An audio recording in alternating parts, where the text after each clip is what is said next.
Не говорит. Ана қараматтағы мұғалімдер біз оларды үшеміз, біз аниятта учетқа тұрамыз. Ол мына работаны жазамыз. Егер біз көріп анаға барып тағы учетқа тұрамыз деп неге шыққан?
Записывай на ксерокопии.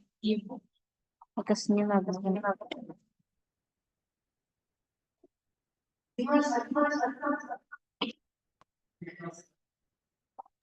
Құрметті әріптестер, дауыстарыңызды басып отырсаңыздар.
No.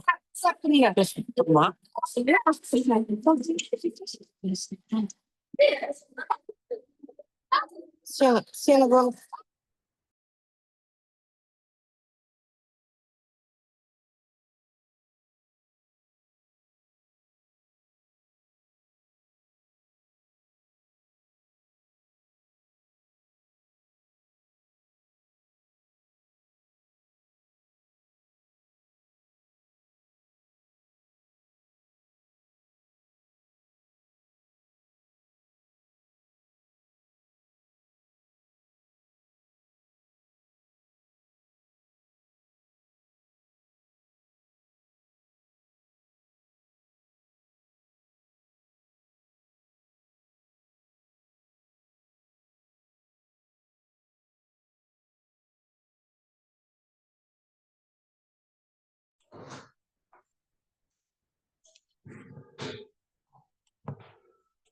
Сәлеметсіздер, құрметті әріптестер.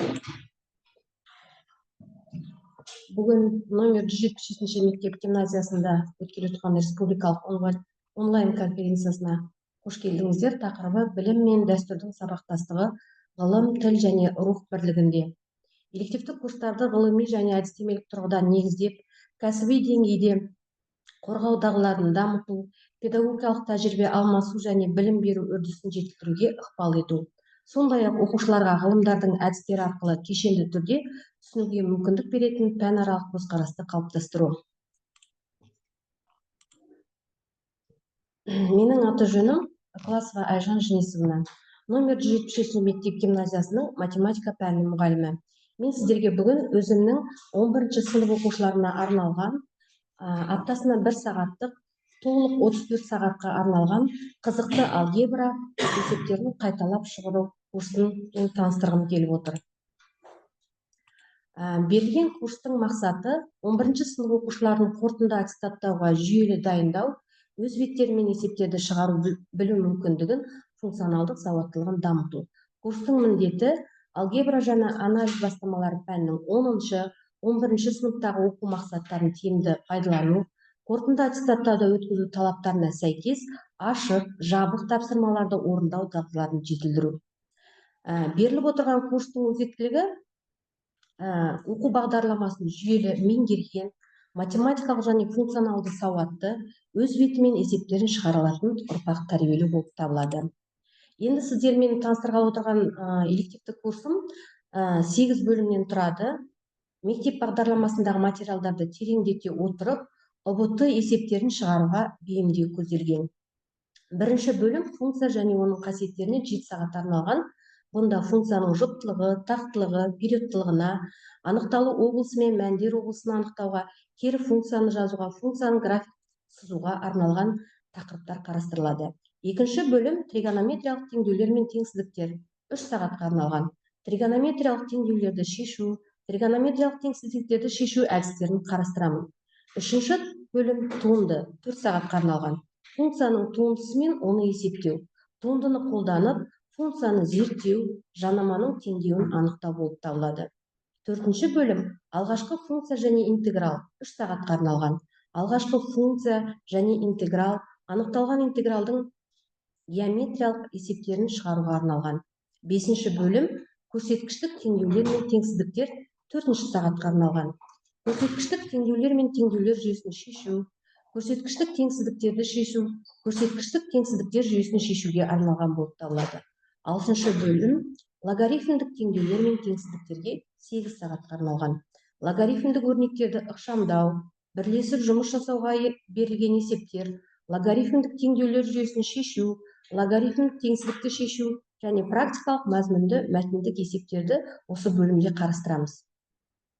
7-ші бөлім комбинаторика элементтері мен ықтималдық теориясына арналған 2 сағат. Комбинаторика формулаларын пайдалана отырып, ықтималдықтарды табуға арналған есептерді шығарамыз. 8-ші бөлім математикалық статистика элементтеріне 3 сағат арналған. Бұнда вариациялық қатарлардың деректерін талдау есептерін қарастырамыз. Осы жоғарыда аталып өтілген элективті курсымда әрбір бөлім 90 аяғында ашық, жабық тапсырмалармен бекітіліп отырады. Және бұл есептердің ішіне біз 11-ші сыныпқа арналғандықтан 11-ші сыныптарда алдыда ұлттық бірыңғай тестілеу күтіп отырады, иә. Сондықтан бұл жерде ұлттық бірыңғай тестілеуде көп кездесетін есептерді енгізіп отырмын. Сондықтан жаңағы әрбір қорытындылау есептерінде осы деңгейдегі есептер де енгізіліп қарастырылып отырады. Енді сіздерге таныстырып отырған элективті курсте қандай нәтиже күтемін? Біріншіден, алгебра анализ бастамалар пәнінің теориялық білімдерін тереңдетеді. Екіншіден, оқушы ашық және жабық тапсырмаларды орындай алады. Үшіншіден, қорытындылау аттестаттау есептерін өз беттерімен шығара алады. Және соңғы түрлі мониторинг, диагностика жасау арқылы оқушылардың жіберген қателіктері үнемі талданып отырады және түпкі нәтиже білім сапасын арттыру болып табылады. Жаңада атап өткен сияқты, оқушылардың оқу жетістіктерін бағалау жүйесі бізде өзіндік жұмыстар, бақылау жұмыстары, тест тапсырмалары, сынақ жұмыстары және шығармашылық тапсырмалар арқылы жүзеге асырылып отырады. Тыңдағандарыңызға рахмет. Енді осы елективімізді курсымызды болашақта барлық мектептерге таратуға мүмкіндік болады деп ойлаймын. Енді келесі сөзді өзімнің әріптесім Алимбаева Гүлнафис Зинабидовнаға беремін.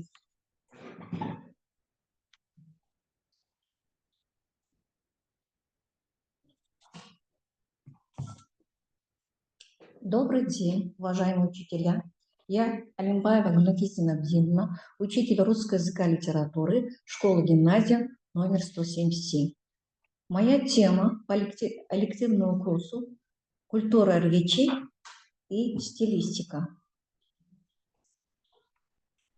Актуальность программы «Почему это важно сейчас?» Цифровой вызов, снижение уровня грамотности в условиях цифровой эпохи требует целенаправленного развития речевых навыков. Потребность выразительности, возрастающая необходимость в грамотном устном и письменном выражении мысли для успешной коммуникации. Основа социализации – культура речи как фундамент социальной адаптации, критического мышления и личностного роста. Цель и ключевые задачи программы. Главная цель – формирование высокого уровня культуры речи, развитие речевого мышления и стилистической компетентности учащихся. Ключевые задачи – освоение нового русского литературного языка, развитие речевой интуиции и чутья языка, умение различать и применять функциональный стиль речи, глубокий анализ и грамотное редактирование текста, создание собственных текстов различных жанров, формирование уважительного отношения к языковой культуре. Ожидаемый результат обучения – личностности, уважение к языку и его нормам, развитие культуры общения, осознание собственной речевой ответственности. Медопредметное – развитие критического мышления, навык анализа информации и аргументации, умение осуществлять проектную и исследовательскую деятельность. Предметное – владение нормами русского языка, умение создавать тексты разных стилей, уверенное применение лексических, грамматических и стилистических средств. Научно-методические основы программы – научность, опора на современные исследования лингвистики, психолингвистики и стилистики, учет норм Института русского языка имени Виктора Владимировича Виноградова, применение теории речевой деятельности и языкового сознания. Методология, интеграция традиционных и инновационных технологий, деятельностный подход, интерактивные методы, активное использование ЭКТ, игровых практик и проектных заданий, развитие языковой личности, лингвистической, коммуникативной, дискурсивной. Принципы: системность, последовательность, доступность, межпредметность, ключевые ориентиры построения учебного процесса. Структура программы рассчитана на 3-4 часа глубокого погружения, то есть и охватывает широкий спектр тем. Культура речи и нормы языка, типы текста и функциональные стили, анализ и экспертиза текста, речевые ошибки и выразительные средства, развитие скорочтения, критического мышления и творческой речи. Направленность курса – комплексы на развитие языковой личности, коммуникативная, исследовательская, лингвистическая, культурологическая.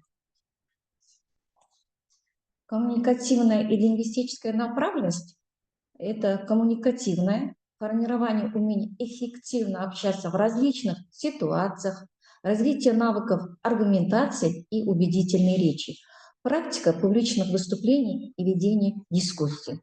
Лингвистическое – обеспечение глубокого понимания структуры и функционирования русского языка, изучение фонетики, морфологии, синтаксиса и лексикологии, развитие языкового чутья и интуиции.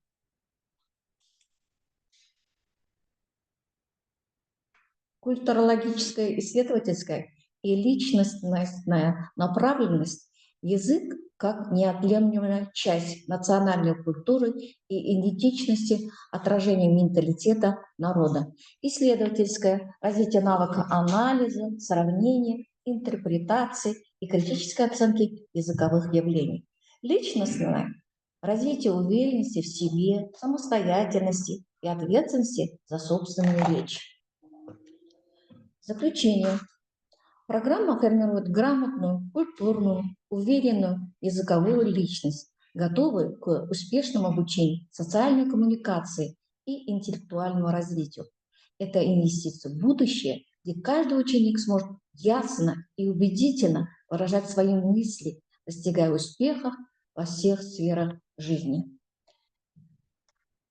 Спасибо за внимание, коллеги. Итак, я слово передаю своему коллеге, учителю физкультуры Жаркен Берику.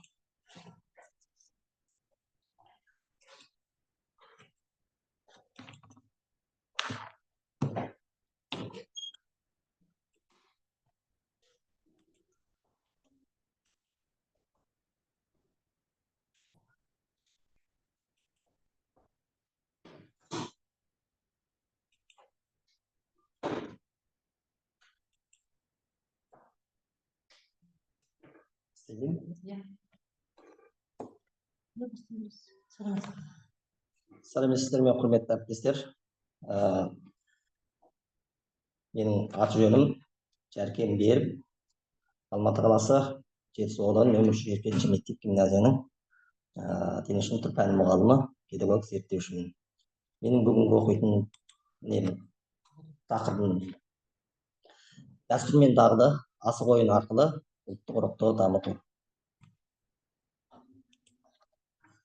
Қазақ халқының мәдениеті мен рухани қазынасы ғасырлар бойы қалыптасқан дәстүрлер мен дағдыларға негізделген. Солардың бірі ұлттың ойындары. Асық ойыны тек балалардың ермегі ғана емес, ұрпақтан ұрпаққа жалғасқан тәрбиелік маңызы зор ұлттық мұра. Ол ойын арқылы бала ептілікке, шыдамдылыққа, достық пен әділдікке тәрбиеленеді. Қазіргі таңда жаһандану дәуірінде ұлттық құндылықтарды сақтап, жастардың бойына отансүйгіштік пен ұлттық рухты дарыту басты міндеттердің бірі.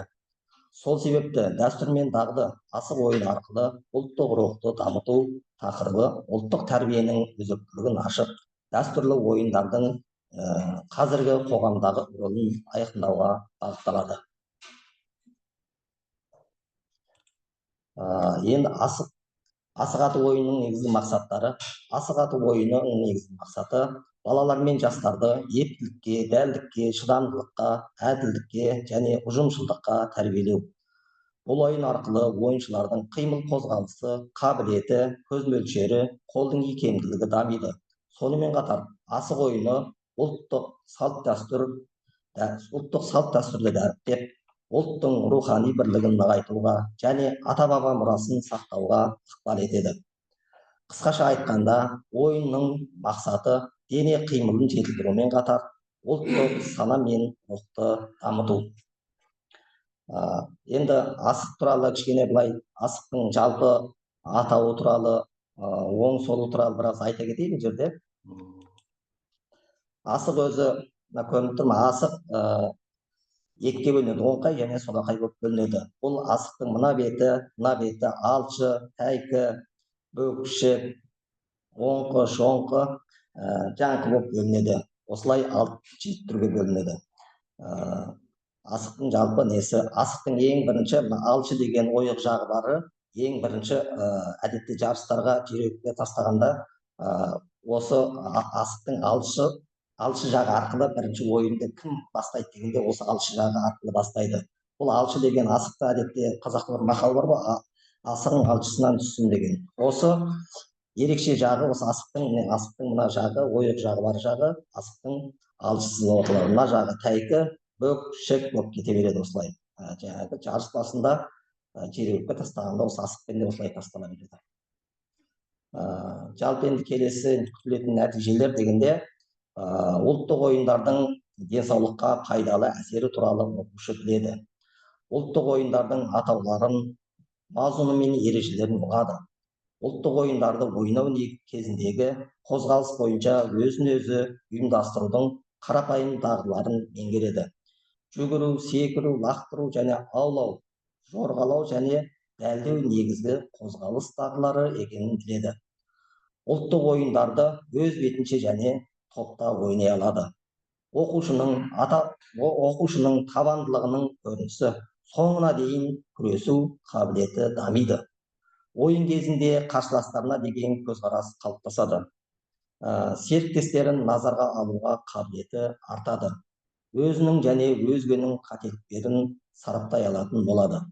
Жеңіс пен жеңіліске деген көзқарасты тұрақталады. Оқушының өзіне деген талабы мен тәртібі жинақылығы дамиды. Осы оқушының негізгі осы ойын барысында білетін жалпы нелері осылар. Келесі енді осыны жалғастыратын әріптесіміз Жетілбаев Асхат жалғастырады.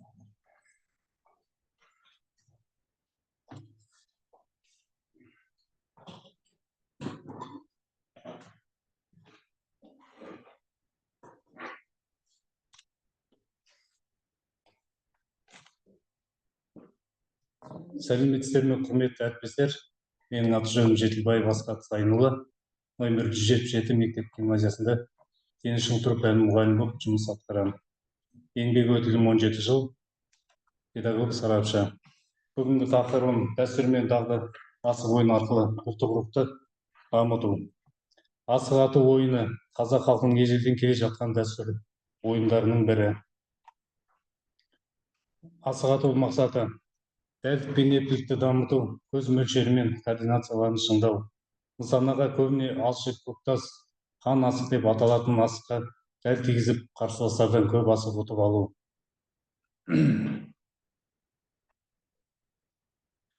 Асық ойыны көздің көргендігін арттырады. Сөреден асықты дәл көздеп, қашықтықтан дәл межелейді. Асық атудың тәрбиелік мәні. Ойыншының байқампаздығын, жылдам ойлау қабілетін, сабырлығымен және дос қарым-қатынасын орната білуін қалыптастырады. Асық ойынның маңызы. Ұлттық ойын арқылы қазақ халқының дәстүрін дәріптеу, қызығушылық ояту, тәртіпке, әділдікке, жеңілдікке, жеңісті де дұрыс қабылдауға үйрету. Қолдың бұлшық етін, қозғалыс үйлесімділігін және дене илгіштігін дамытады.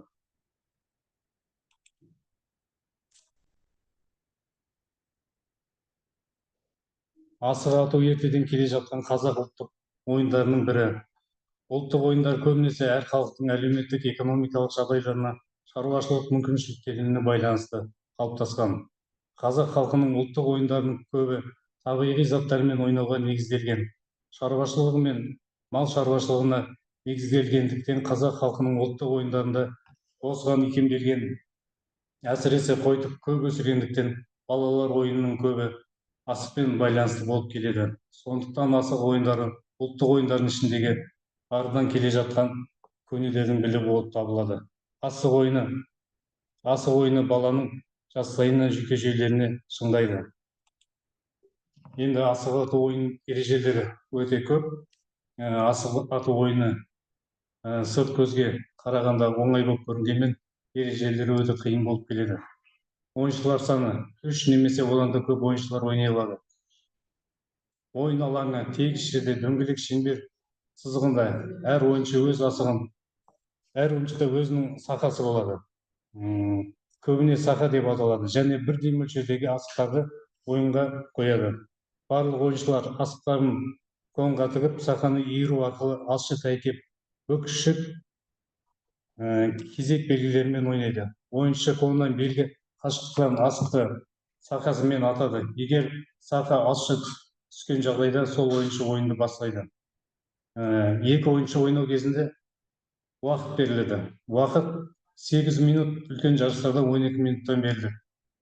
Енді оқушылар арасында 8 минуттан ойнатылады. Егер қарсылас сол уақытқа жеткізбей 8 асықты тигізіп шығаратын болса, сол ойыншы жеңіске жететін болады. Асықтың түрлері: кепей ұсақ асық, топай сиырдың асығы, құлжа арқардың аталығын асығы, шүкет жас малдың асығы, сақа арқардың асығы, ойлақ қойдың асығы, жабайт еліктің асығы, ешкімек ешкінің асығы. Асық ойыны түгелдей қозғалыс, баланың 12 мүшесі бұлшықеттері толық қозғалысқа түседі. Асықтың атып ойнайтын түрі үнемі қимыл қозғалысты қажет ететіндіктен денені қыздырып, бойдағы қан айналымын жақсартады. Назарларыңызға рахмет. Сау болыңыздар.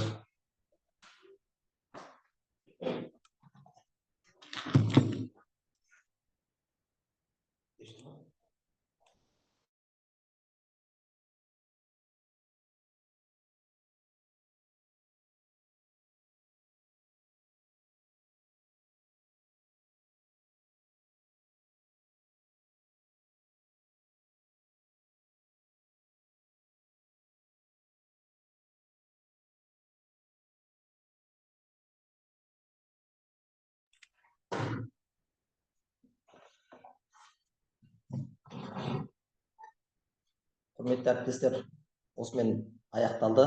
Енді шыға берсеңіздер болады. Рахмет барлықтарыңызға.